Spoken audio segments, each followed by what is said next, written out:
ഇന്ന് നമുക്ക് നമ്മുടെ അടക്കാമരത്തിൻ്റെ ലീവ്സ് ഉണ്ടല്ലോ, അത് വെച്ചിട്ടുള്ള ഒരു കുഞ്ഞൻ ക്രാഫ്റ്റ് ചെയ്യാം കേട്ടോ. അപ്പോൾ അതിന് വേണ്ടിയിട്ട് ആ ഒരു പച്ചയിലയല്ല, നമുക്ക് ഉണങ്ങിയ ഇലയാണ് ആവശ്യമായിട്ടുള്ളത്. അപ്പോൾ ഞാൻ നോക്കിയപ്പോൾ ഉണങ്ങിയ ഇലകളൊക്കെ ഇങ്ങനെ കീറിപ്പോയിട്ടുണ്ടായിരുന്നു. എന്നാലും അതൊക്കെ നമ്മളൊന്ന് പറിച്ചെടുക്കുന്നുണ്ട് കേട്ടോ. ഇപ്പോൾ ഇതുപോലെ കുറച്ച് ലീവ്സ് ഞാനൊന്ന് എടുത്തിട്ടുണ്ട്. ഇനി അതിനെ നമുക്ക് ചെറിയ പീസസ് ആയിട്ടൊന്ന് കട്ട് ചെയ്തെടുക്കണം കേട്ടോ. പിന്നെ ഞാൻ പറഞ്ഞില്ലായിരുന്നു, അത് ഓൾറെഡി ഇങ്ങനെ കീറി നിൽക്കായിരുന്നു. അപ്പോൾ നമുക്ക് ഇഷ്ടമുള്ള ഷേപ്പിലൊന്നും അങ്ങനെ കട്ട് ചെയ്തെടുക്കാനായിട്ട് പറ്റിയില്ല. എന്നാലും ഞാൻ ഈ ഒരു രീതിയിൽ എടുക്കുന്നുണ്ട്. എനിക്ക് കുറച്ചുകൂടി വലിപ്പത്തിലുള്ള ലീവ്സ് വേണമെന്നുണ്ടായിരുന്നു. പക്ഷേ ആ ഒരു തൈയിൽ ഇങ്ങനത്തെ ലീവ്സ് ആയിരുന്നു കേട്ടോ ഉണ്ടായിരുന്നത്. അപ്പോൾ നിങ്ങൾക്ക് വലിയ ലീവ്സ് കിട്ടുകയാണെന്നുണ്ടെങ്കിൽ അതെടുക്കുക. കാരണം അതായിരിക്കും കുറച്ചുകൂടി കാണാനായിട്ട് ഭംഗിയാവുക.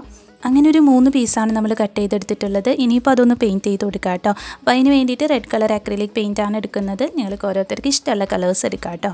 പിന്നെ ഇതിലായിട്ട് നമ്മൾ ഡാർക്ക് കളർ കൊടുക്കുന്നതായിരിക്കും കേട്ടോ നല്ലത്. കാരണം അല്ലെങ്കിൽ ആ ഒരു ലീഫ് കാണാനായിട്ട് അത്ര ഒരു ഭംഗിയൊന്നും തോന്നില്ല.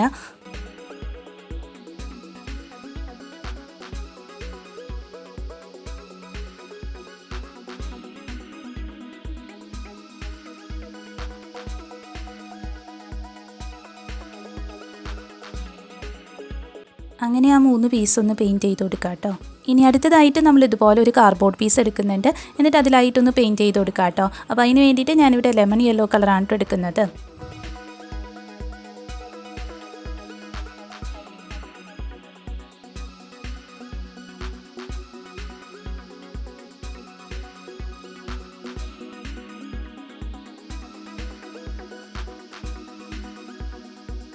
അങ്ങനെ നമ്മൾ പെയിൻറ്റ് ചെയ്ത് കൊടുത്തിട്ട് അതൊന്ന് ഉണങ്ങി കഴിയുമ്പോൾ അതിൻ്റെ സൈഡിലായിട്ട് ഇതുപോലൊരു കുഞ്ഞു ബോർഡർ വരച്ചെടുക്കുന്നുണ്ട് കേട്ടോ.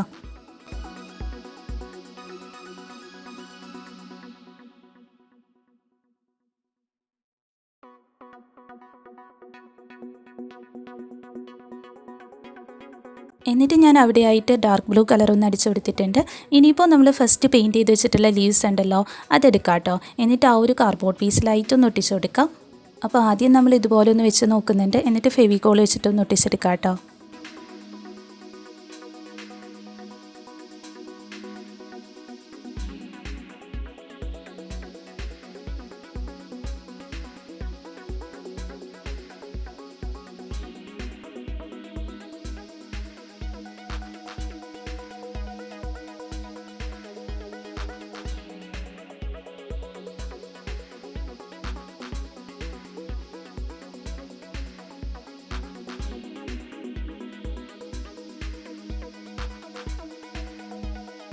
അങ്ങനെ 3 എണ്ണവും ഒന്ന് ഒട്ടിച്ചു കൊടുത്തിട്ടുണ്ട്. ഇനിയിപ്പോൾ ഗ്രീൻ കളർ അക്രിലിക് പെയിൻറ്റാണ് എടുത്തിട്ടുള്ളത്.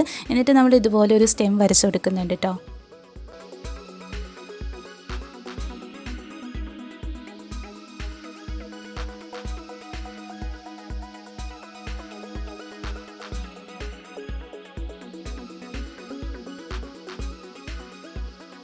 അപ്പോൾ ഇതേ അത്രയേ ഉള്ളൂ, നമ്മുടെ സിമ്പിളായിട്ടുള്ള കുഞ്ഞൻ വാൾ ഡെക്കർ ഇവിടെ റെഡി ആയിട്ടുണ്ട്. അപ്പോൾ എല്ലാവർക്കും സിമ്പിളായിട്ട് ചെയ്യാൻ പറ്റും കേട്ടോ. അപ്പോൾ എല്ലാവരും ഒന്ന് ട്രൈ ചെയ്ത് നോക്കുക. പിന്നെ വീഡിയോ ഇഷ്ടമായിട്ടുണ്ടെങ്കിൽ ഒന്ന് ലൈക്ക് ചെയ്യുക. നമ്മുടെ ചാനൽ സബ്സ്ക്രൈബ് ചെയ്യാത്തവരുണ്ടെങ്കിൽ ഒന്ന് സബ്സ്ക്രൈബ് ചെയ്യുക കേട്ടോ. അതോടൊപ്പം കുഞ്ഞു ബെല്ലൈക്കൺ കൂടി ഒന്ന് എനേബിൾ ചെയ്തിട്ട് അതിലോൾ എന്ന ഓപ്ഷൻ കൊടുക്കുകയാണെങ്കിൽ ഞാനിടുന്ന വീഡിയോസിൻ്റെയൊക്കെ നോട്ടിഫിക്കേഷൻ നിങ്ങൾക്ക് ആ ഒരു സമയത്ത് തന്നെ ലഭിക്കും കേട്ടോ. പിന്നെ നിങ്ങളുടെ സജഷൻസും ഫീഡ്ബാക്സും കമൻറ്റ് ചെയ്യാനും മറക്കരുത്. Thank you for watching.